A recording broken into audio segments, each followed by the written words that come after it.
طاہر القادری صاحب کی ایک ویڈیو دیکھ رہا تھا تو وہ بڑی زبردست انہوں نے ایک بات کی تھی کہ اللہ پاک دوبارہ زندگی دے دے علامہ اقبال کو اور دوبارہ زندگی عطا فرما دے قائد اعظم کو تو قائد اعظم اور علامہ اقبال بھی نون لیگ کے مقابلے میں جہاں کھڑا کریں ہار جائیں گے, ضمانتیں ضبط کرا بیٹھیں گے.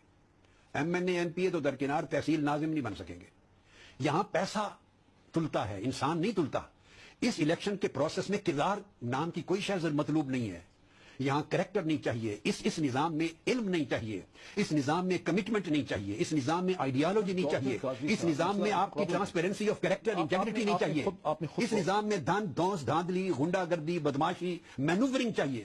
الیکشن کمیشن سے لے کے نیچے تک, اور اس کے یہ آرکیٹیکٹ ہیں. اگر اللہ تعالیٰ دوبارہ زندگی دے قائد اعظم کو اور علامہ اقبال صاحب کو, کہ وہ دوبارہ اگر جنم لیں تو بھی اور الیکشن میں کھڑے ہو جائیں تو یہ نواز شریف اور شہباز شریف کے مقابلے میں الیکشن کی سیٹ نہیں جیت سکتے, اور نہ یہ اپنی ضمانتیں ضبط کروا لیں گے. آج کل جو حالات ہے نا سسٹم پاکستان میں, آج کل وہ الیکشن لڑیں گے تو یہ قائد اعظم صاحب اور علامہ اقبال جو ہے یہ دونوں اپنی ضمانتیں ضبط کروا لیں گے.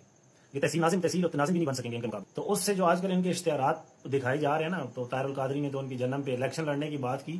اگر وہ دونوں اس وقت ہوتے تو شاید پاکستان بنانے کے اشتہارات میں بھی آپ کو نواز شریف اور شہباز شریف نظر آتے. علامہ اقبال اور قائد اعظم کا کوئی کردار نہ ہوتا. قائد اعظم اور علامہ اقبال کی دور دور تک انہوں نے کیا گیا پاکستان کے لیے.